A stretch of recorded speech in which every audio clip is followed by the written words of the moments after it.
helium balloon, built from radar-absorbing materials, rode the jet streams at 95,000 feet. Target data was provided to it by a network of high-orbit satellites known to the Allies as FROG. Equipped with an array of powerful multiple-spectrum cameras, the satellites scanned the skies, searching for fast-moving black spots traversing the face of the Earth. Hence its name.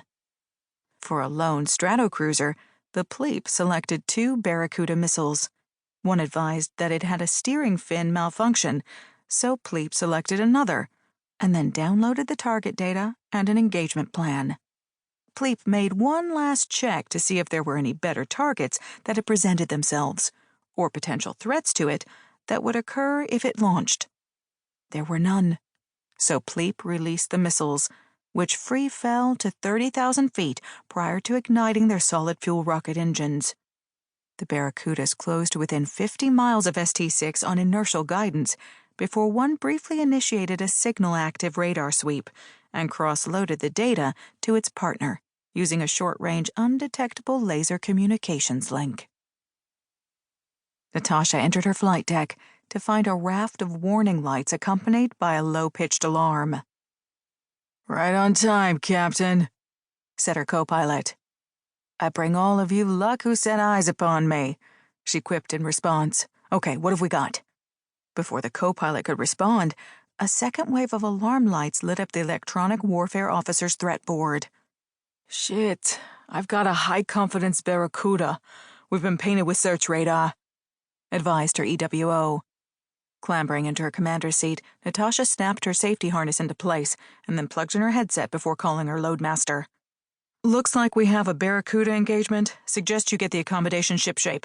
Wait out." She paused as she realized her navigation displays were blank. "Where's our nav system?" "Unknown. About 2 minutes ago we lost space-based telem, and then all the ground-based beacons also went out. But the problem isn't with us. All our systems are green. It's strange, the whole lot went out together, like someone threw a switch." In the passenger compartment, Natasha's loadmaster sounded the engagement alarm, next to the forgotten coffee on his console. Armored blast shields slid over the windows, red battle interior lights came on, and the in-flight entertainment systems shut down. Like a forest floor awoken by an animal, movement rippled through the cabin as people realized something was going on that required their attention. "The captain's advised we have been painted by Barracuda. We need to get the cabin prepped for a possible engagement," announced the loadmaster over the PA system, before setting off on a rapid walkthrough of the cabin, checking that the emergency exits had been set to automatic, shaking the last of the deep sleepers awake, and ordering them to get their restraint harnesses sorted out and personal gear stowed. In the rear of the passenger cabin, Corporal Sanchez took a final deep draw of her cigarette and aggressively stubbed it out in the overflowing ashtray mounted on the back of the next row of seats. "Jesus, O'Reilly, how come we finally get some R&R and we end up getting shot down?" she asked the big, stocky, red-haired Irishman next to her. "Well, Corporal, look on the bright side. We can increase the squadron's party pot big time with something like this," he replied, pulling out the squadron's betting book, which kept a record of all bets made. "Okay, my darlings, these are the odds. 2-1, no impact. 3-1, impact within a minute. 5-1, 2 minutes. 10-1, 3 minutes. And 20-1, longer than 3. Finally, anyone betting on no survival can get screwed. I feel lucky. What's it gonna be?"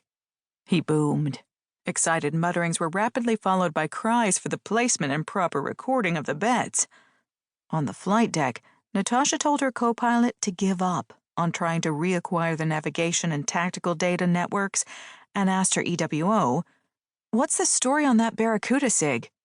"Nada. All quiet, but those bastards have more cunning than a fox when it comes to hunting." "Agreed. I think it's time we start behaving a little unpredictably," replied Natasha, whilst hoisting her shoulder-length dark hair into a bunch and pinning it in place with a pencil. She caught her co-pilot looking at her quizzically. "What?" she asked. "Nothing. It's just that I'm always amazed at how women can do that." "Well, I'll show you over a beer later." The Barracudas